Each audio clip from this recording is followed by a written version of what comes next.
स्वप्निल पाटिल जी, पंढरपुर। राधे राधे। गुरुदेव भगवान, आपके चरणों में कोटि कोटि प्रणाम। गुरुदेव भगवान, आप मेरे सपने में 2 बार आए। जब सपने में मैंने आपको दंडवत प्रणाम किया तो आप हंस के बोले कि देख ले अब तो तू गया। इसका महाराज जी क्या भाव है? अब हमारी श्री जी क्या लीला करती रहती है हमें वो करे करावे आप सब और जने बढ़ाई दे, ये खेल श्री जी का होता है। अब कहाँ गया, परम पद में गया, श्री जी के चरणों में गया, क्या उनका रहस्य है वो तो कोई जाने सोई जाने, जे देव जनाए। निमित्त तो वो बनाती, खेल उनका है आकर्षण करना।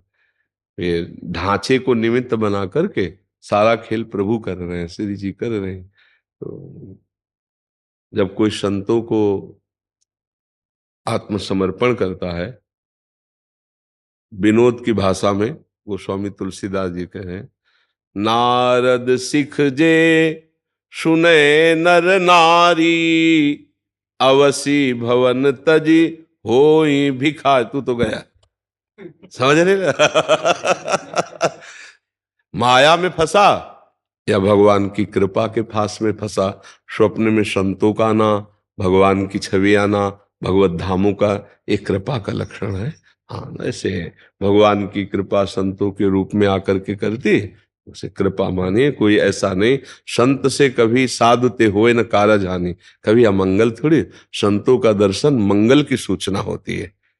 गया कहाँ गया, जहां परम पद में जाना दुर्लभ वहां गया। अब तू तो गया। संसार के मार्ग से हटकर भगवान के चिंतन में अगर चित्त जुड़ जाए तो गृहस्थी में होता हुआ भी वो महात्मा ही है, और महात्मा वेश में रह करके भी अगर संसार में चिंतन में रहा तो उसका मतलब नहीं रहा। तो ऐसा नहीं बच्चा, गए का मतलब होता है आंतरिक वृत्ति प्रभु में लगना। हाँ, ये देखो पीछे तुम्हारे जितने बैठे सब ब्रजवासी बैठे हैं, और सब नई अवस्था के बच्चे, सब दीक्षा लिए और सब गृहस्थ हैं और सब नियम से भजन करते हैं। घर में पूरा जैसे रस रीति से हम लोग भजन करते हैं, ऐसे पूरा ये सब भजन करते हैं, और बिल्कुल गृहस्थ हैं, पत्नी है, पुत्र है, परिवार सब, माता पिता सब। तो अब ये संत ही हैं, एक तो ब्रजवासी और दूसरे रात दिन भजन में अपने संयम में और गृहस्थी में रह रहे हैं। तो ऐसे भी तो गृहस्थी में रहा जा सकता है। एक है शराब पी कर, बेविचार करके, जुआ खेल कर, गंदे आचरण करके रहना, और एक है अच्छे आचरण करके समाज को सुख प्रदान करते हुए सच्चाई से भगवान का भजन करना। नहीं तो संतों का जो वचन है वो गूढ़ होता है। तो अगर भगवान इस रूप में जाके बोले तू तो गया, तो कहाँ गया, परम पद गया। मंगल भवन, भगवान के समीप तुम्हारी वृत्ति जाएगी। अमंगल साधुते हुए न कार जानी।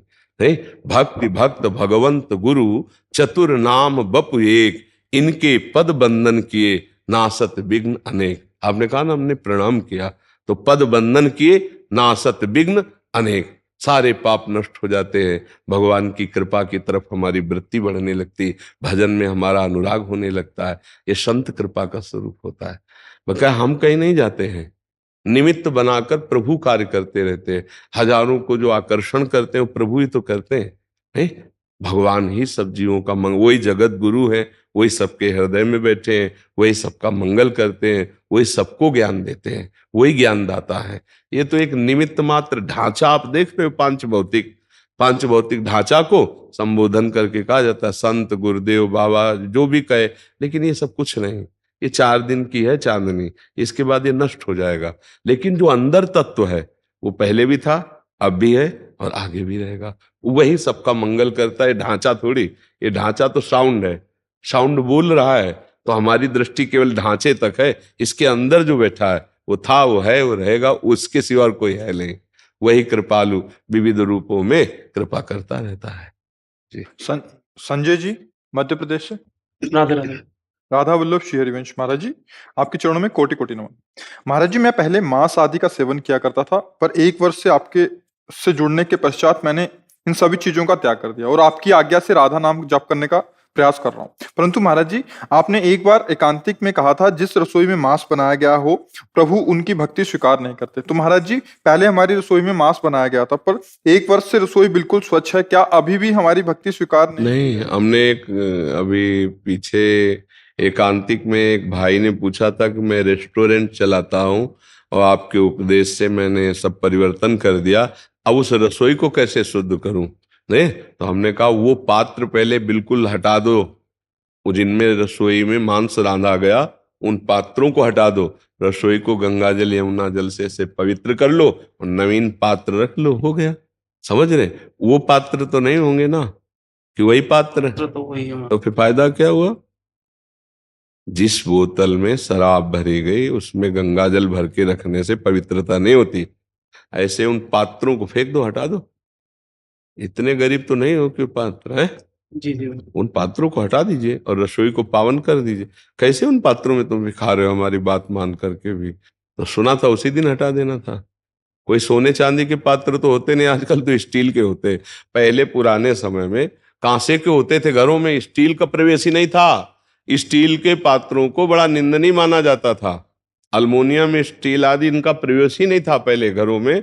वो कांसे के कलसा और कांसे के कटोरा और कांसे की थालियां वो थोड़ा महंगी होती हैं। अब तो स्टील की रहती हैं, 1000-2000 में ढेर सारे बर्तन आ जाते हैं, हटा के फेंक दो, नए बर्तन ले आओ उनको। भाई जिन पात्रों को अब जाते ही कर लेना, जी जी। नए पात्र खरीद लो, उन पात्रों को हटा के हटा दो उनको, तो वो रसोई में गंगा जल यमुना जल द्वारा पवित्र कर लो। फिर से अब पात्र वही रखे हैं तो फिर अपवित्र हो जाएगा, फिर नहीं माना जाएगा। मतलब अभी आपने छोड़ दिया लेकिन 1 वर्ष तक अभी उन पात्रों में खा रहे हो तो कैसे बात बने? पात्र तो वही है, उसको बदल दो, पात्र बदलो, तब हृदय का परिवर्तन होगा। हृदय का मार्जन हो रहा है नाम से, और बाहर से पवित्र भोजन जा रहा है तो नाम प्रकाशित होने लगेगा। अभी उसको पहले गंदी जो पात्र हैं, गंदी वृत्ति, उनको छोड़ दो। अंदर से गंदी वृत्ति छोड़े, बाहर से गंदा आहार संग छोड़ दे, अभी सब सही होने लगेगा। और धन्यवाद है कि आप अच्छा सुधार कर रहे हैं, अब उसको सुधार कर लो। कितने पात्र होंगे? 1000-2000 के होंगे नहीं? जो भी हैं हटाने। नहीं, सोने चांदी के तो होते नहीं है जिनमें भोजन रांधा जाता है, सोने चांदी के तो होते नहीं कि भाई लाखों करोड़ों का हिसाब है, वह तो कैसे और फिर धर्म की बात आए तो लाखों करोड़ों को भी इधर से उधर कर दे, उसमें कोई बात थोड़ी। हटा दो, पैसा है ना, क्या होगा? एक बटलोई होगी, एक कुकर होगा, थाली होगी, कटोरा होगा, तो 1000-2000 में सब आ जाएंगे। क्या होता है, उनको हटा दीजिए जी। राधा चरण दास जी, बिहार से। श्री हरिवंश महाराज। श्री हरिवंश गुरुदेव, आपके चरणों में दंडवत प्रणाम। हे मेरे प्राण प्यारे गुरुदेव, आपने सत्संग में कई बार बताया कि गुरुदेव अभेद्य, अविनाशी, सच्चिदानंद तत्व है और हर जगह और हर क्षण गुरुदेव है। ये बात जानते हुए भी मैं हमेशा सोचता रहता हूँ कि जब आपका अनंत महिमाशाली शरीर नहीं रहेगा तब मुझ अदम जीव का क्या होगा। ये बात सोचकर ही हर पल मुझे चिंता बनी रहती है, मुझे अंदर से भय लगता है। ऐसी अधिक प्रीति मन भा संदेह, ऐसा होता है। ऐसा आपको ही नहीं होता, सबको होता है। जिसको जिससे अधिक प्रियता होती है उसके वियोग को ना सहने की मतलब हृदय में सामर्थ्य ऐसे नहीं होती, वो नहीं सह सकता। वो चाहे जितना ज्ञान की बातें की जाए, जैसे गुरु से प्रेम है, गुरुदेव भगवान सामने जो बैठ करके हमें सुख मिल रहा है, वो तत्व रूप से थोड़ी हमको उपदेश देंगे, हमें डांटेंगे आके, तत्व रूप से थोड़ी डांटेंगे। तो सामने बैठ कर भाई तत्व तो अब भी है और तत्व पहले भी था और तत्व बाद में भी रहेगा, लेकिन अगर शरीर है तभी तो आप हमें देख पा रहे हो, तभी तो संभाषण हो रहा है, तभी ये आज के बाद ऐसा नहीं, तत्व थोड़ी बोलेगा, ये तो शरीर से बोलेगा, तभी तो शरीर का आश्रय लेकर ही बोलेगा। नहीं तो तत्व की वाणी समझने के लिए वो तत्व स्वरूप में स्थित होना पड़े। जैसे इस समय यहाँ शब्द हैं, छाए हुए हैं, अब अभी ट्रांजिस्टर लाओ और उसको लगाओ तो यहीं से पकड़ कर वो आपको सुनाई देगा।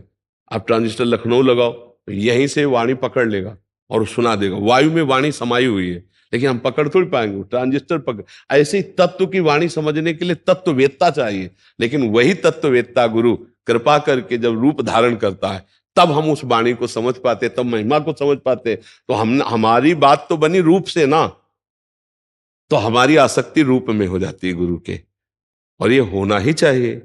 तो जब हमारी आसक्ति रूप में हो जाती है तो संसार की आसक्ति का नाश कराने के लिए भगवान कपिल देव जी ने कहा, जो आसक्ति संसार में हो जाती वो बंधन का कारण, वही जब किसी संत महात्मा से हो जाती है तो वही मोक्ष का कारण बन जाती है। तो संतों से या गुरुजनों से प्रीति होने पर फिर ये ज्ञान नहीं वहां काम करता कि ये तत्व रूप से हमको संभालते रहेंगे।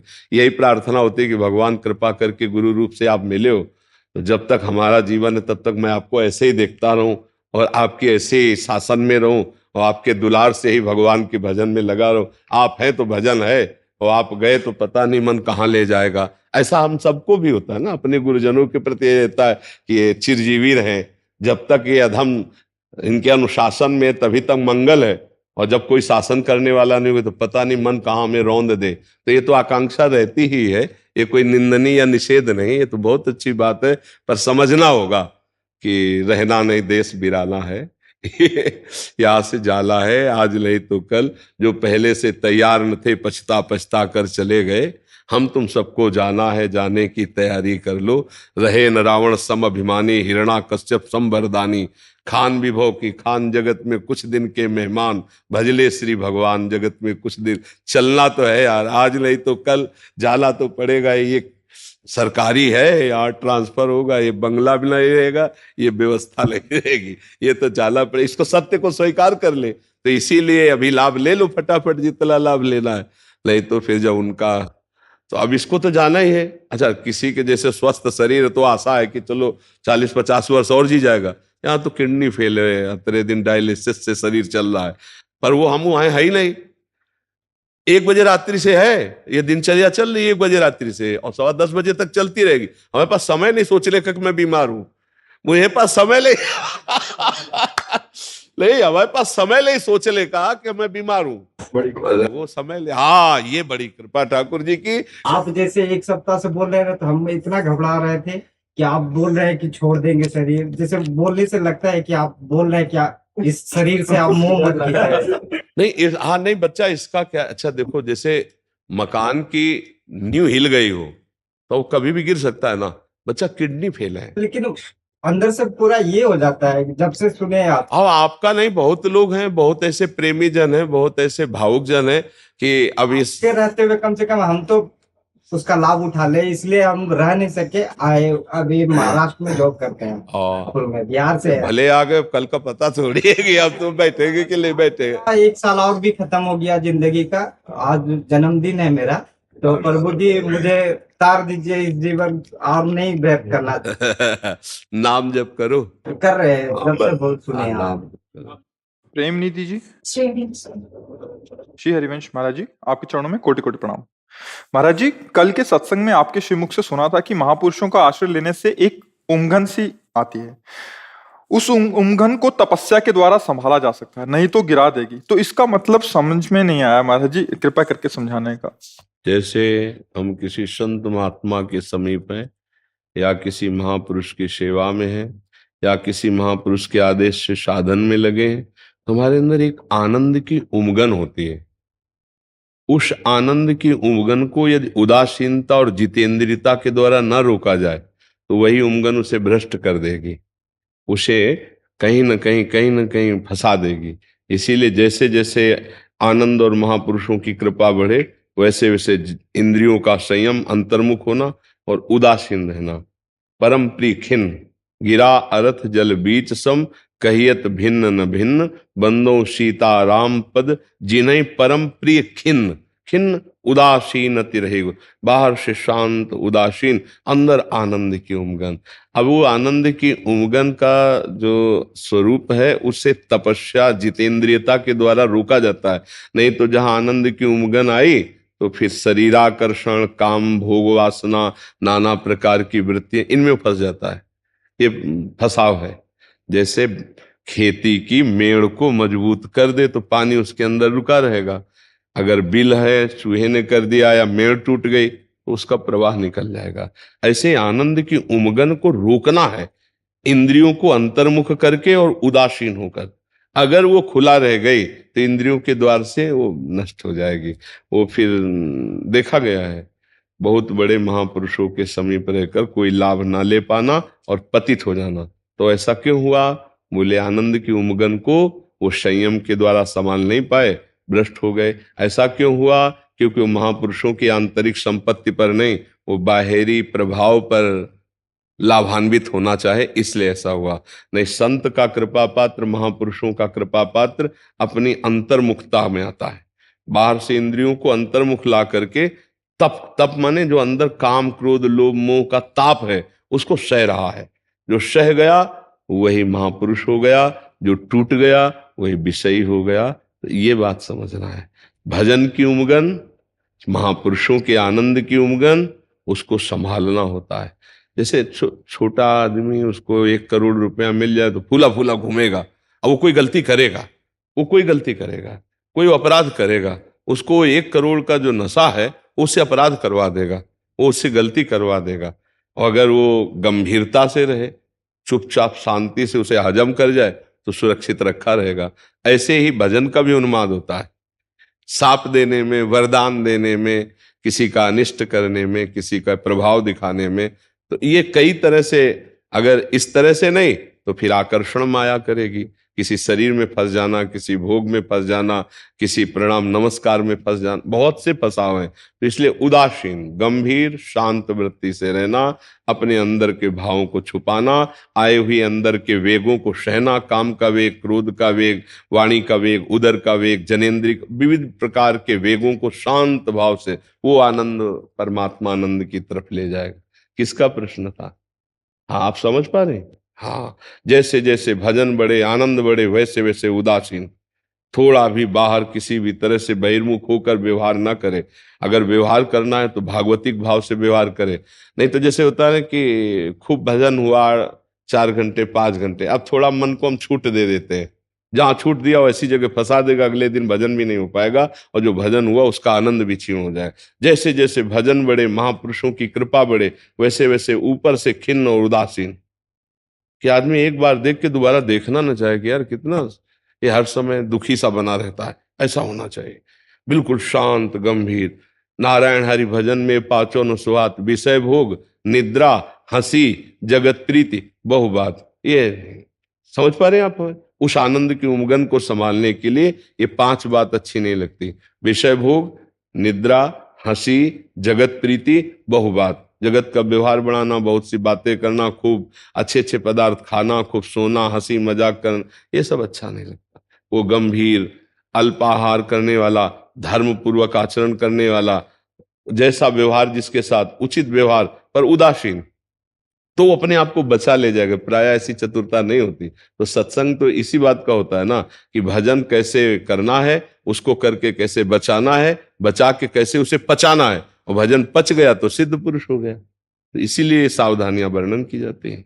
मयूख उपाध्याय जी, नागपुर से। गुरुदेव राधे राधे। महाराज जी, मेरा काम, वासना, क्रोध, लोभ, दुख और चिंता मैं आपको समर्पित कर देता हूं तो वो नाश हो जाते हैं। क्या ये करना उचित है कि मैं पाप कर रहा हूं? चाहे अच्छा है, इष्ट और गुरु के हवाले कर दे, पर वो समर्पित स्थायी नहीं है ना। स्थायी तो तभी समर्पित होगा जब अहम समर्पित हो जाए, और अहम समर्पित होने के लिए खूब राधा नाम जपना पड़ेगा, ठीक है। गंदी बातें छोड़ना पड़ेगा, गंदे दृश्य देखना छोड़ना होगा, गंदे मित्रों का संग छोड़ना होगा, तभी अहम समर्पित होगा। तो स्थायी खत्म हो जाएगा। स्थायी निर्विकारता तभी आती है जब अहम का समर्पण हो जाता है गुरु के चरणों में, संतों के चरणों में, भगवान के चरणों में। जब अहंकार, जो देहाभिमान है, वो समर्पित हो जाता है, तो इसी देहाभिमान रूपी महल में सारे विकार रहते हैं, तो वो निर्विकार हो जाता है। तो नाम जप करो, मोबाइल से गंदी बातें मत देखो, गंदे मित्रों का संग मत करो, कोई नशा मत करो, विचार अच्छे रखो, अभी ठीक हो जाएगा। हाँ, आनंद का अनुभव। और ये कोई पाप नहीं, इष्ट और गुरु, इन्हीं को तो हमारा जीवन समर्पित होता है। हाँ, इसमें ऐसा कभी नहीं सोचना है कि हम आपको समर्पित करते हैं, गंदी बातें तो कोई पाप थोड़ी, बहुत अच्छी बात है। बता देखो, गंदी बात के समय आप हमारा स्मरण करें तो उसमें बाधा पड़ जाएगी, फिर गंदी बात आपको फंसा नहीं पाएगी, तो अच्छा हुआ ना। हाँ, तो इसमें कोई बुरी बात नहीं है जी। चंद्रशेखर जी, महाराष्ट्र से। राधे राधे गुरुदेव। जी गुरुदेव साष्टांग दंडवत प्रणाम। गुरुदेव, आपके बताए हुए मार्ग पर चलने का चेष्टा कर रहा हूँ। गुरुदेव, मेरा एक प्रश्न है, साधन करने में आसन का महत्व क्या है? आसन में दीर्घ काल रहने का अभ्यास कैसे? हाँ, इससे क्या होता है कि प्राण वायु का संशोधन हो जाता है बिना प्राणायाम के भी। जैसे हम पद्मासन लगाए और हम कम से कम 48 मिनट बिना हिले डुले, 2 घड़ी 48 मिनट, 1 घड़ी 24 मिनट की होती है, तो 48 मिनट ऐसे। अब पीड़ा शुरू होगी हर अंग में, पहले जांघों में पीड़ा होगी, भयंकर पीड़ा होती है। जो नया नया अभ्यास करते हैं उनको बहुत पीड़ा होती है, ऐसा लगता है टूट रहे हैं। तो उस समय जब आप शांत भाव से सहोगे तो आपके पाप नष्ट होंगे, पहली बात। दूसरी बात, आपके शरीर की जो बिगड़ी हुई वायु है, जैसे किसी के घुटने में कैसे ऐसे नहीं पीड़ा पहुंचाती, वो वायु शरीर की नष्ट हो जाएगी। बहुत हल्का शरीर आपका होगा और प्राण आपके सूक्ष्म होने लगेंगे। प्राण सूक्ष्म होना, मन का एकाग्र होना और ब्रह्मचर्य, ये तीनों का तार है, एक तीनों का कनेक्शन है। ब्रह्मचर्य ठीक, प्राण सूक्ष्म, मन एकाग्र, मन एकाग्र, प्राण सूक्ष्म, ब्रह्मचर्य सही। इन तीनों में एक भी बिगड़ जाए तो सब साधना नष्ट हो जाती है। ब्रह्मचर्य बिगड़ जाए या मन चंचल हो जाए या प्राण स्थूल हो जाए, जो बहुत खादा और खूब शरीर में चर्बी बढ़ती तो प्राण स्थूल हो जाते हैं, उसमें आत्मबल नहीं होता, धीरे धीरे शरीर बल भी क्षीण हो जाता है। तो जैसे आप आसनों पे बैठेंगे तो आपकी चर्बी नष्ट हो जाएगी, आपकी जो वायु विकार है वो नष्ट हो जाएगा, आपके प्राण सूक्ष्म होने लगेंगे और हमारी एकाग्रता सिद्ध होती है। 48 मिनट शांत, ये तो अभ्यास 6-6 घंटे, 6-6 घंटे एक एक आसन, सिद्धासन पर शांत, लगभग 1.25 घंटा पार होने के बाद फिर कितनी भी देर बैठे रहो, शून्य हो जाता है पूरा, शांत, मंत्र जो चल रहा है बस उसी में स्थिति, मन एकाग्र, प्राण सूक्ष्म, शरीर निश्चल, ब्रह्मचर्य। पर बिना ब्रह्मचर्य के इन आसनों पर न बैठे, नहीं तो परेशानी हो जाएगी। हाँ, गुरुदेव प्रयास कर रहा हूँ आपकी कृपा से ब्रह्मचर्य रहने का। और 50 मिनट के बाद क्या होता है गुरुदेव, बैठ पाता हूँ, फिर पूरा शरीर पूरा मन शरीर में ही लग जाता है, नाम में नहीं लगता फिर। नहीं है, अभ्यास बढ़ाइए। जैसे हम नाम मंत्र जप रहे ना, पीड़ा हो रही शरीर की, तो उस समय आप विचार कीजिए कि मैं शरीर नहीं हूं, ये शरीर हमारा कपड़ा है, हमारी तन्मयता है इसमें, इसलिए दर्द हो रहा है। शांत, सहज, शांत शांत एकदम, बार बार मन को और मंत्र में लगाओ, तभी तो भगवदाकार वृत्ति आ जाती है। अब क्षण क्षण में शरीर हिल रहा है, डुल रहा है, क्षण क्षण में चंचलता मन की, तो कहाँ मंत्राकार वृत्ति हो पाती है। तो बिना ब्रह्मचर्य के फिर इन आसनों का अभ्यास कोई ना करे, नहीं तो परेशान हो जाएगा, फिर शरीर काम लायक नहीं रहेगा। ब्रह्मचर्य है तो इन आसनों पे बैठे, नहीं सुखासन में बैठे। इसीलिए गृहस्थ धर्म में ज्यादा आसनों का उपदेश नहीं दिया जाता, क्योंकि गृहस्थी में है।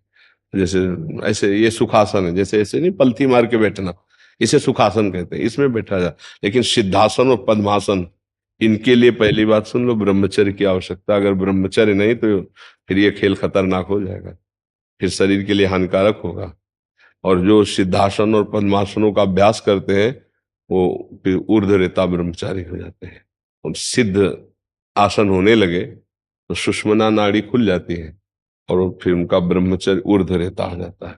अधोगामी ब्रह्मचर्य नहीं होगा उनका, वो फिर दिव्य महापुरुषों में उनकी गणना होने लगती है। पर गृहस्थी में थोड़ा उचित है, थोड़ा ऐसे सुखासन आदि में बैठ लेना, लेकिन घंटे 2 घंटे 4 घंटे पद्मासन आदि का अभ्यास करने के लिए ब्रह्मचर्य की आवश्यकता है। और ये बहुत उपयोगी है, साधन में बहुत उपयोगी है।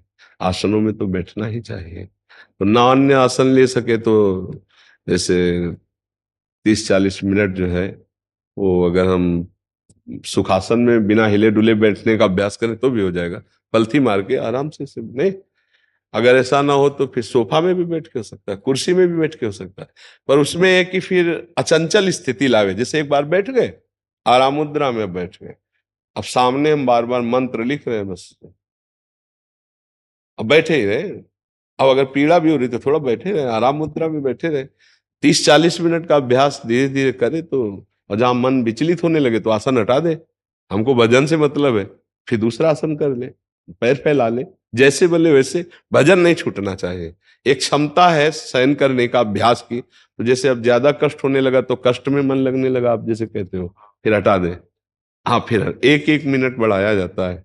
1 हफ्ते 10 दिन महीना भर अभ्यास किया 30 मिनट, फिर 1 मिनट बढ़ा दिया, फिर धीरे से 10-5 दिन में 1 मिनट बढ़ा दिया, ऐसे किया जाता है। ये इकट्ठे नहीं कि आज 30 कल 40 परसों 50 मिनट फिर एकदम छोड़ दिया, बीमार हो जाओगे, फिर वायु बिगड़ जाएगी शरीर की। इसलिए बहुत सावधानी से रहे। श्री जी की कृपा से पति पत्नी ब्रह्मचर्य रहने का प्रयास कर रहे हैं। हाँ ठीक है। हाँ, तो फिर ये मंत्र जब जो है गुरुदेव आसन में ही ज्यादा अच्छी तरह से संभव हो पाता है।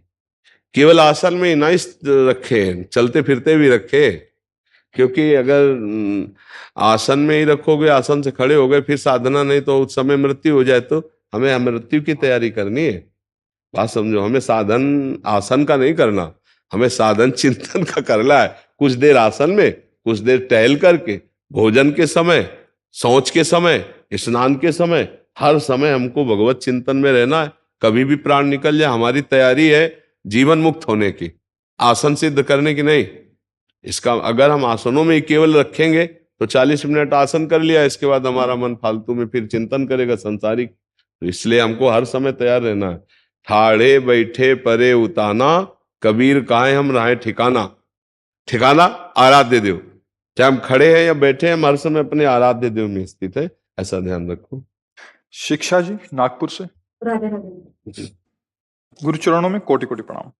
महाराज जी, ग्रस्त में रहते हुए बिना विवाह किए जब तक माता पिता हैं उनकी सेवा तथा बाद में घर में रहकर भजन करके भगवत प्राप्ति कर सकते हैं या निवृत्ति मार्ग अपनाना पड़ेगा? नहीं नहीं, निवृत्ति मार्ग में कहीं जाने की जरूरत नहीं, घर में भजन करो। निवृत्ति का मतलब होता है अंदर की वृत्ति हटाकर भगवान में लगाना। अच्छा, कहीं ना कहीं सत्संग सुन रहे हैं, कहीं ना कहीं शास्त्र स्वाध्याय कर रहे हैं, किसी न किसी महापुरुष को आदर्श मान रहे हैं, तो हमारा सब ठीक है। स्त्री शरीर है, घर में रहो, घर में पवित्रता से जीवन निर्वाह करो। और धन्यवाद है कि आप संसार के राग में नहीं फंसना चाहते, पर ये ध्यान दीजिए कि अगर संसार में आप ब्याह नहीं करते तो आपका ब्रह्मचर्य अखंड होना चाहिए। मतलब ढोल में पोल वाला खेल ना खेले। अगर अपने अंदर पुरुष के प्रति आकर्षण हो तो बढ़िया धर्म पूर्वक ब्याह करे और खूब नाम जप करे और गृहस्थी में चले। और जब यह है कि हमें ब्याह नहीं करना, तो इसका मतलब आजीवन हमको फिर संयम से रहना। फिर ये ना हो कि जैसे आजकल गंदी बातें होती ना कि ब्याह से कोई मतलब नहीं, आज मनोरंजन का समाज बनता जा रहा है, फिर ऐसे मतलब बहुत हानि हो जाती है। ये ऐसा नहीं होना चाहिए। किसका प्रश्न है? हाँ, तो मनोरंजन का नाश हो तो फिर विरक्ति अंदर की, मनोरंजन हो तो फिर कोई बात नहीं। अगर आपको ब्याह नहीं करना है तो आजीवन ब्रह्मचर्य रहिए जब तक परिवार के सदस्य उनके बीच में, जब नहीं हो रहे तो उसी घर में एकांत सेवन करते हुए भजन करते रहिए। बाहर अब भटकने का समय नहीं रह गया, कहीं जाने आने का समय नहीं रह गया है। नाम जप करो, एकांत सेवन करो, परिवार की सुरक्षा में रहो, ऐसा समय है। और हमें लगता है कि अगर जरा भी संसार के प्रति राग हो तो गृहस्थी में जरूर जाना चाहिए। गंदी बात करने से अच्छा धर्म पूर्वक गृहस्थ सेवन करे जो भगवान ने मर्यादा बनाई है। देख लो आप बच्चा, सबके चरणों में दंडवत, खूब नाम जप करो, अच्छे आचरण करो, चिंता मत करो। हम सब भगवान के अंश हैं और हम जहां फंसे हैं वो भगवान की माया है, कोई और नहीं है। जिस समय हम भगवान को पुकारेंगे वो अपनी माया से मुझे मुक्त कर देंगे। मुझे डरने की जरूरत नहीं, बस ये कि गंदी बातों से बचने की जरूरत है जो हमारे हृदय को मलिन कर रही है। ये वर्तमान में गंदे नशा, गंदे आचरण, गंदी बातों से बचा जाए। ये नए नए बच्चे गंदी बातें मोबाइलों में जिससे देखते हैं तो और गंदगी बढ़ती है। इसलिए गंदी बातों के देखने से बचो, गंदी बातों के सुनने से बचो, गंदे विचारों से बचो, गंदी क्रियाओं से बचो। बस इसी का नाम माया है। इनसे बच गए तो भगवान इतने करुणामय है कि भगवान की प्राप्ति होना दुर्लभ नहीं। इससे बचाने के लिए यही साधु समागम है। खूब नाम जप करो, स्वस्थ रहो और इस जीवन का लाभ लो। सब लोग लाभ लो। जितना नाम जप कर लोगे तुम्हारे लोक परलोक में वही काम आएगा। हमारी बात मान लेना। यहाँ का बैंक बैलेंस काम नहीं आएगा, यहाँ का दोस्त काम नहीं आएगा, यहाँ की जमींदारी काम नहीं आएगी। और एक बार राम बोला, एक बार राधा बोला, एक बार हरि बोला, ये तुम्हारे काम आ जाएगा। लोक परलोक सब जगह तुम्हारा मंगल करेगा। नाम जप करो, सुखी रहो, आनंद पूर्वक। ये मनुष्य जन्म मिला है, अब हम नीचे न गिरने पावे। बहुत ऊंचाई पर आ गए, अब हम सुअर कुत्ता न बने। कम से कम हमें जन्म मिले तो फिर हरि के चरणों का आश्रय लेकर मनुष्य जन्म मिले और खूब बढ़िया आचरण करके राष्ट्र सेवा, समाज सेवा और नाम जप करके भगवान को प्राप्त हो। अब इससे नीचे न गिरे, अब हम कहीं नाली के कीड़ा न बने, अब हम भूत प्रेत न बने, ऐसे आचरण हमारे ना हो। तो खूब नाम जप कर। स्वास्थ्य यार, इतने लोगों में तुम ही तो जो पूछ लिए। बढ़िया है, डायलिसिस होता रहता है, आज डायलिसिस होगा। देखो आज कुछ सूजन आ गई होगी चेहरे पे, आ गई ना, क्योंकि 2 दिन हो गए, शनिवार रविवार, हफ्ते में 3 बार होता है। तो ये जो 2 दिन होते हैं फिर इसमें भारी हो जाता है। अब जैसे इस समय है ना, तो बस यही लग रहा है कितनी जल्दी जाऊं और डायलिसिस हो, क्योंकि पूरे शरीर में पीड़ा और सब सूजन आ गई ना। इधर आ गई होगी सूजन दूर से। हाँ, अब बस श्री जी की कृपा है तो चल रहा है, नहीं तो बैठने लायक थोड़ी शरीर है। अब जैसे बैठे तो आग जैसा दर्द होता है किडनी में, क्योंकि उसमें तभी तो डॉक्टर कहते हैं आराम से मुद्रा में रहो। और यहाँ रात्रि के 1 बजे से चल रहा है आराम नाम के सर। किडनी भी परेशान है कि गलत जगह हम फेल हो गई है क्योंकि उसके फेल होने में जो उसको आराम चाहिए वो थोड़ी मिलती है हमारे। जब तक श्वास है और हिम्मत है तब तक कदम आगे बढ़ते रहेंगे। हाँ, जब ऐसा ही हो जाए कि हिम्मत ही नहीं रही तो बात अलग है। तो बड़ी कृपा है ए छोटे भगत, बड़ी कृपा है श्री जी की। लाओ एक माला इसे पहला। हाँ भाई, इतना छोटा हो के स्वास्थ्य के विषय में पूछ रहा है भाई। पिछले 1-1.5 साल से महाराज जी 84 राधा नाम जप करता है। 84 मतलब 8,400। अच्छा, बहुत सुंदर बहुत सुंदर। यही चल के हमारे राष्ट्र सेवक बनते हैं जाकर। देखो, संत भी राष्ट्र सेवक है। अगर अगर सच्चाई से कोई साधुता में चलता है ना तो लाखों का कल्याण कर देता है। तो राष्ट्र सेवा बन गई कि नहीं बन गई? हाँ, अगर राष्ट्र सेवा ना हुई, अपना केवल कल्याण हो गया तो हम उसे खास बात नहीं समझते। अपना तो सब पेट भर रहे हैं, चाहे मोक्ष का हो चाहे कल्याण का हो, अपने लिए तो सब। लेकिन अपना पेट भर के जो औरों का पेट भरते हैं, विशेष कमाई उनकी मानी जाती है। ऐसे ही साधुता में है, अपना कल्याण करके और फिर जगत कल्याण करते हैं। तो धन्य है वो संत जन जिनके द्वारा जगत का मंगल होता है, जगत का कल। तो जैसे बच्चा है, अब हम लोगों में साधुता कैसे आई? बचपन से संत जन आते थे तो माता पिता इनके चरण धो, चरणामृत पियो। अब उनको भोजन परोसा रहे, उनकी जूठन मिल रही, वो सत्संग सुना रहे, नाम कीर्तन करवा रहे, तो संस्कार ऐसे बने कि बचपन से भाग पड़े भगवान के मार्ग में। अगर संस्कार गलत दिए जाते तो गलत संस्कार आ जाते। एक बार एक सुल्ताना डाकू का नाटक देखा था गांव में। नाटक नौटंकी नहीं जैसे होते, तो गांव में किसी को उत्सव होता तो नाटक आया था सुल्ताना डाकू का, उसका अभिनय किया गया था। तो जब उसको फांसी की सजा अंतिम समय दी गई तो पूछा गया कि तुम्हारी अंतिम इच्छा क्या है? तो उसने कहा मुझे माँ से मिला दिया जाए। तो अधिकारियों ने समझा शायद मातृ प्रेम के कारण, तो माँ को बुलाया गया। जब माँ मिलने आई तो गले लगने के बहाने माँ की नाक काट ली दांत से। तो सबने कहा कि ऐसा क्यों किया? तो बोले मेरी फांसी लगने का कारण मेरी माँ है। एक बार जब मैं स्कूल से पेंसिल चुरा के लाया तो माँ ने कहा बहुत अच्छा बेटा, लिखने के काम में आएगी।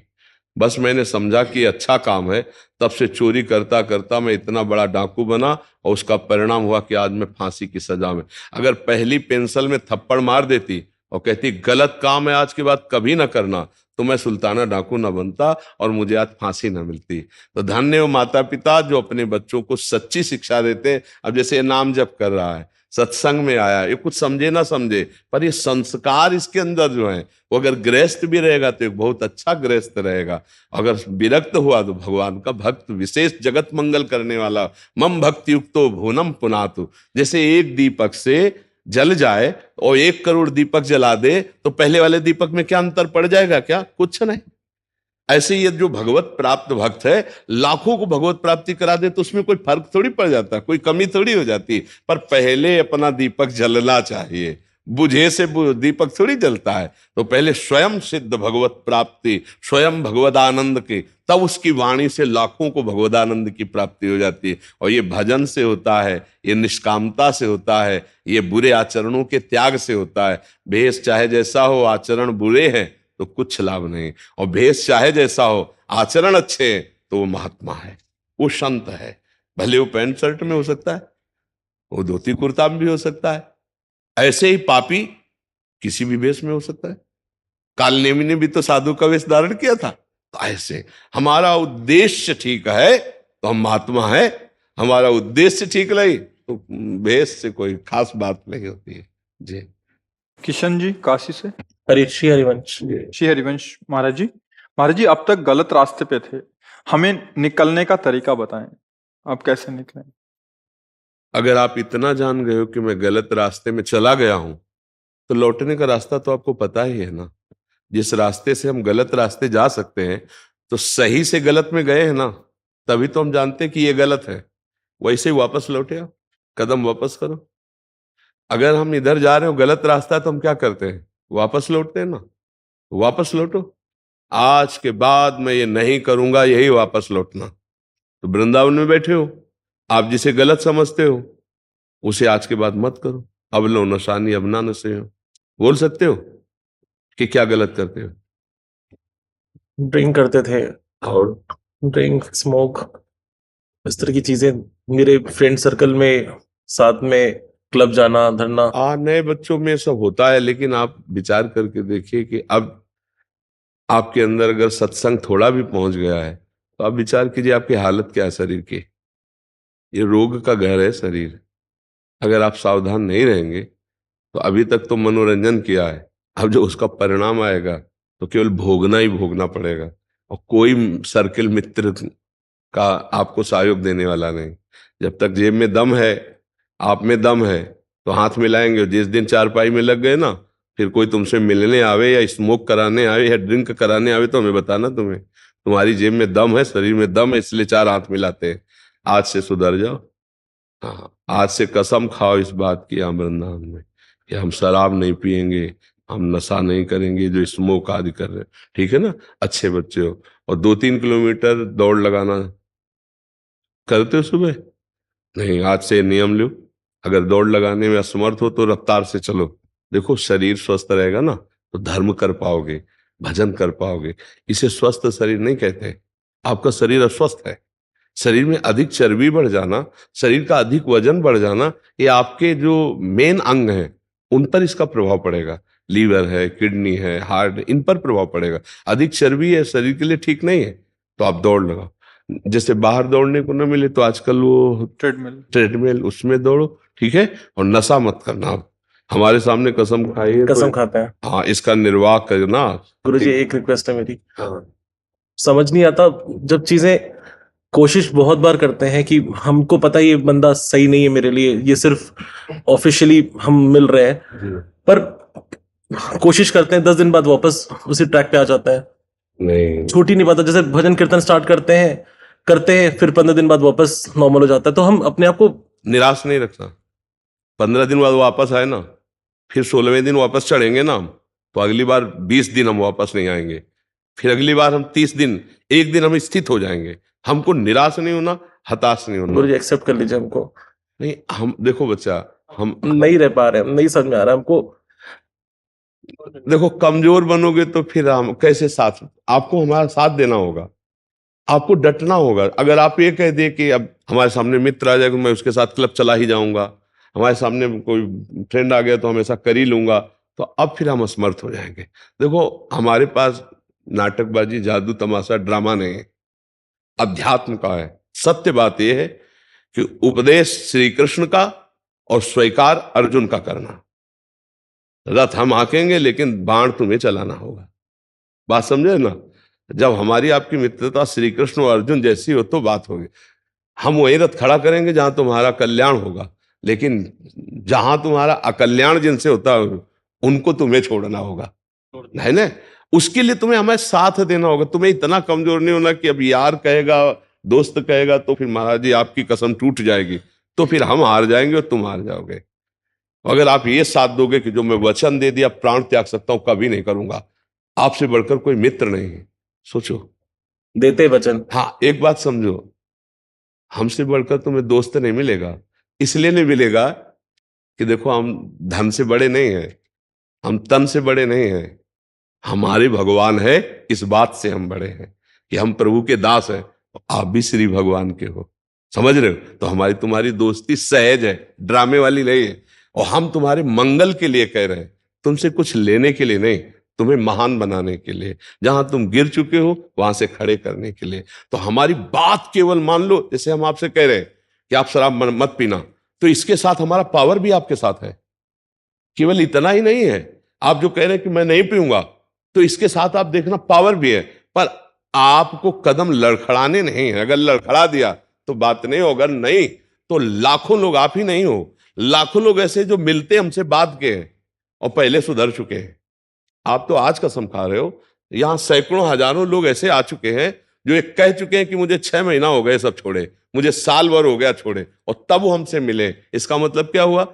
केवल YouTube से सुनकर के मात्र वो अपने जीवन को संभाल लिए। क्यों? क्योंकि उन्होंने हमारा साथ दिया, हमारी बात मान ली। इसलिए तो हमारी बात न मानोगे तो बच्चा, देखो कई बार कहा है कि जैसे वो भागवत के पोस्टर लगे होते ना, तो उसमें दिखाई देता ना ऐसे संत बनाओ, ऐसे तेज निकलता, नहीं दिखाई देता। लोगों को ऐसा कुछ भ्रम है कि साधु महात्मा कुछ ऐसा जादू तमाशा, कुछ नहीं है। हम जो कह रहे हैं वो मान लो, ये चमत्कार हो जाएगा। आजकल क्या है, संसार नाटक बहुत पसंद करता है, और हम तुम्हें फिर ही बता रहे हैं राधा राधा जपो, और ये सब तो लगता है कि यार मतलब अरे अभी लाल कलावा अलावा कपड़ा पड़ा नीला लाल फाल करके कई गांठ लगा के ना, कि देखो तुम ये ले, उसमें कुछ नहीं, लेकिन तुम सफलता का प्रतीक मानोगे कि मान, यही संसार का स्वरूप है। सच्चाई कह रहे हैं, न कोई राख न कोई दुनिया का नाटक, तो कम समझ में आएगा। और इससे अगर मान गए तुम, तो माया पर विजय प्राप्त कर लोगे। आज संसार ड्रामे को पसंद करता है बच्चा, नाटक को पसंद कर। ऐसा नहीं बच्चा, तुम करो पाप और कोई तुम्हें संभाल दे, ऐसा नहीं बच्चा। अवश्य में भोक्तव्यम कृतम कर्म शुभाशुभम। साधु के संग से तुम्हारे कर्म उज्जवल होने चाहिए, साधु के संग से तुम्हारे विचार उज्जवल होने चाहिए, साधु के संग से तुम में अध्यात्म शक्ति आनी चाहिए। ये साधु का संग होता है। साधु का संग ये जंतुर मंत्र वाला थोड़ी होता है, ये भस्म राखी वाला नहीं होता। वो तुमको साधु बना देगा। करे सद्यते साधु समाना, भगवान और भगवान के भक्त अपने समान बना देते हैं। तो अच्छे बन जाओ, गलत आचरण खुद त्यागो, तुम में सब हिम्मत है, तुम सब कुछ कर सकते हो। अपने को भूल चुके हो, इसलिए ऐसी हालत हो चुकी है। जो तुम में सामर्थ है वही यहां सामर्थ है, वही बड़े बड़े महापुरुषों में सामर्थ है। तुमने अपनी सामर्थ खो दी, भूल करके माया में खो दी। उसे जागृत करो, राधा राधा कृष्ण कृष्ण राम राम हरि हरि, इसी से अभी जागृत हो जाएगी। अंदर की जलन को शांत करने के लिए भगवान ने युक्तियां दी। वही अनुभव, वही युक्तियां, वही भजन का वही आपको दे रहे हैं। तो सत्य वस्तु को स्वीकार करने से आप स्वयं महान हो जाएंगे, किसी के सहयोग की जरूरत नहीं पड़े। आप खुद इतने मजबूत बन जाओ कि दूसरों को संभाल सको, तुम्हें किसी के आगे रोना ना पड़े। समझ रहे हो ना? ऐसे मजबूत तुम भगवान के अंश हो। ये देह तो कल नहीं थी और कल नहीं रहेगी, ये आज है, वर्तमान में है।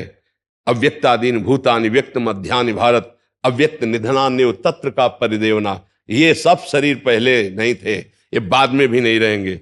वो अव्यक्त आप भी है, वो पहले भी था और वो आगे भी रहेगा। वही तू है, कोई और नहीं, परमात्म तत्व है। तो जाग, अपने स्वरूप में जाग। ये विषय, ये नाना प्रकार की गंदी बातें तुझे गिरा चुके हैं, तू उठ खड़ा हो और रौंद दे इनको। रौंदने की सामर्थ्य तेरे में है। कुसंग के कारण तू इतना कमजोर हो चुका है, बात समझ लीजिए।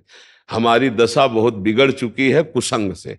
अब सत्संग भगवान ने दिया, आप पर कृपा न होती तो सत्संग न मिलता। अब सुधार कर लो, राधा राधा नाम जप करो।